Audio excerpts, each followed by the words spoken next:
தொடர்ந்து நம்ம ஈரானுடைய நிலவரங்களை பார்த்துட்டு இருக்கோம். இப்ப வந்திருக்கக்கூடிய சில முக்கியமான தகவலை ஒரு தொகுப்பாக பார்க்கலாம். அதுலயும் முதல் விஷயமே பாத்தீங்கன்னா இன்னைக்கு மதியானத்துக்கு மேல நடந்த ஒரு நிகழ்வு தான். அதாவது இஸ்ரேல்ல என்ன பண்ணிருக்காங்க, தாக்குதலுக்கெல்லாம் பயந்து போய் ஒரு கட்டிடத்துக்குள்ள ஒரு 200 பேர் ஒளிஞ்சிருந்திருக்காங்க யூதர்கள். அந்த கட்டிடத்தின் மீதே பாத்தீங்கன்னா ஈரான் தாக்குதல் பண்ணிருக்காங்க. தாக்குதல் பண்ணதுல அந்த கட்டிடம் ஒரே நிமிஷத்துல அது பாக்குறதுக்கு ஒரு 45-50 மாடி பில்டிங் மாதிரி இருக்குது. அத்தனையும் பாத்தீங்கன்னா ஒரே நிமிஷத்துல என்ன இருக்குன்னா டெஸ்ட்ராய் ஆகி அப்படியே தரமட்டமாக ஆயிருக்கு. அதுல இருந்து 200 பேரும் உயிரிழந்திருக்காங்க. அதுக்குள்ள யார் இருந்தா, அதுல பெரியவர்கள் இருந்தாங்களா, பொதுமக்கள் மட்டும்தான் போய் இருந்தாங்களா, இல்ல பார்த்தா அபிஷியல்ஸ் இருந்தாங்களா அப்படிங்கக்கூடிய தகவல் எல்லாம் இன்னும் வெளியே வரல. இஸ்ரேல் அதை மறைக்கணும் அப்படிங்கிறதுக்காக முழுசா என்ன பண்ணிருவாங்கன்னா அந்த மாதிரி தாக்குதல் நடந்ததவே மறைச்சிட்டு இருக்காங்க. ஆனா அங்கிருந்தே சிசிடிவி கேமராவின் மூலமாக வந்திருக்கு. அந்த கீழே இருக்கக்கூடிய இமேஜ் ரெண்டையும் பாருங்க. லெப்ட் சைட்ல இருக்கக்கூடிய அந்த பில்டிங், ரைட் சைட்ல இருக்கக்கூடியது அந்த பில்டிங் தாக்கப்பட்டதுடைய காட்சி. முழுசா பாத்தீங்கன்னா அந்த இடத்துல பில்டிங்கே இல்லாம ஒரே நிமிஷத்துல பாத்தீங்கன்னா தரமட்டமாயிருக்கு. இஸ்ரேல்லயுமே பாத்தீங்கன்னா கடுமையான உயிரிழப்புகள் நடந்து கொண்டே இருக்குது. இருந்தாலும் இஸ்ரேல் என்ன பண்றாங்க, மூடி மறைச்சிட்டு இருக்காங்க. இங்க ஈரான்ல பாத்தீங்கன்னா ஒரு 1500 எல்லாம் தாண்டி போயிருச்சு உயிரிழப்பு அப்படிங்கிறது. அதனால அவங்க அப்டேட் பண்ணிட்டே இருக்காங்க, நமக்கு தெரியுது. அதுக்குன்னு இஸ்ரேல்ல உயிரிழப்பே இல்லைன்னு இல்ல, அங்கேயும் பாத்தீங்கன்னா 100கணக்கான பேர் உயிரிழந்து கொண்டுதான் இருக்காங்க. பொதுமக்களை உயிரிழக்கிறதுனால எந்த ஒரு லாபமும் இல்ல. கண்டிப்பா அதனால பாத்தீங்கன்னா இந்த போர் அதுக்காக வந்தது கிடையாது. அங்க இருக்கக்கூடிய ஆட்சியாளர்கள் தான் தப்பு செய்யறாங்க. அதனால அது சம்பந்தமாக இருக்கக்கூடியவங்க, ராணுவத்தை சேர்ந்தவங்க, அவங்க உயிரிழக்கிறது மட்டும்தான் பாத்தீங்கன்னா இந்த போர்ல ஏதோ ஒரு விதத்திலேயாவது நியாயமாவும் இருக்கும், லாபமாவும் இருக்கும். இந்த ஒரு செய்தி பாத்தீங்கன்னா இப்போது வெளியாகி ரொம்ப வேகமாக பரவி கொண்டிருக்குது. அடுத்து ரொம்ப முக்கியமாக ஈரான்ல பல இடங்கள்ல பாத்தீங்கன்னா என்ன ஆயிருக்குன்னா இன்னைக்கு ரசாயன மழை பெய்திருக்குன்னு சொல்றாங்க. அதாவது இந்த எண்ணெய் கிணற அடிச்சாங்கன்னு நம்ம சொன்னோம்ல, இஸ்ரேல் அடிச்சது. அதையெல்லாம் அணைக்க முடியாது அவ்வளவு சீக்கிரத்துல. அது புகையே போறதே எப்படி இருக்குன்னு பாத்தீங்கன்னா ரொம்ப கருப்பு புகை.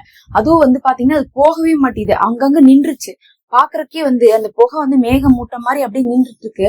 அதனால என்ன இருக்குன்னா அது அப்படியே கொஞ்சம் கொஞ்சமா போகிறதுக்குள்ள அங்க இருக்கக்கூடிய முழு அட்மாஸ்பியருமே பாத்தீங்கன்னா இப்ப ரொம்ப மாசுபடுது இருக்கு. அது என்ன இருக்குன்னா மேல போயிருக்கும்ல கொஞ்சம் புகை, அது போய் என்ன இருக்குதுன்னா அவங்களுடைய மேகத்துல போய் அப்படியே ஸ்ட்ரக் ஆகி என்ன இருக்கு, மழையா பெஞ்சிருக்கு. மழையா பெஞ்சா பொதுவா எப்படி வரும், தண்ணி தானே வரணும். பதிலுக்கு பாத்தீங்கன்னா ஆயிலாவே வந்திருக்கு. அதாவது எது எரிஞ்சு மேல போச்சோ அது அப்படியே திருப்பி ஆயிலா வந்திருக்கு. இப்ப தண்ணி நீராவியாகி மேல போகும், திரும்ப அந்த தண்ணி கீழே வருங்கிற மாதிரி ஆயில் நீராவியாகி எரிச்சனால அப்படியே கருகி மேல போய் அது மறுபடியும் பாத்தீங்கன்னா ஆயிலாவே வந்திருக்கு. ஆனா இதுல என்ன லாபம்னு பாத்தீங்கன்னா லாபம் எதுவுமே இல்ல. என்னதான் ஆயிலாவே வந்தாலும் அது மழையா பெய்யும் போது என்ன ஆகும்னா அது நம்மளுடைய அட்மாஸ்பியரவே கெடுத்துரும். இன்னைக்கு ஈரானுடைய ஊடகங்கள்லாம் டக்குன்னு நியூஸ போட்டாங்க, யாரும் வெளியே வராதிங்க, அந்த மலையில நனைஞ்சிராதீங்க அப்படின்னு சொல்லியிருக்காங்க. அது பாத்தீங்கன்னா நிறைய விதமான நோயை கொண்டு வரும்னு இருக்காங்க. இப்ப இதுல எல்லாம் பாத்தீங்கன்னா அந்த தரையில எல்லாம் பார்த்தா, ரோட்ல எல்லாம் பார்த்தா என்ன ஆகுதுன்னா அப்படியே கருப்பு கருப்பா தண்ணி ஓடுறதுக்கு பதில் அப்படியே கச்சா எண்ணெய் எல்லாம் ஓடிட்டு இருக்கு. இது பாத்தீங்கன்னா நாளை பின்ன ஃபயர் ப்ராப்ளம் வர்றதுக்கான வாய்ப்புகளும் இருக்குது.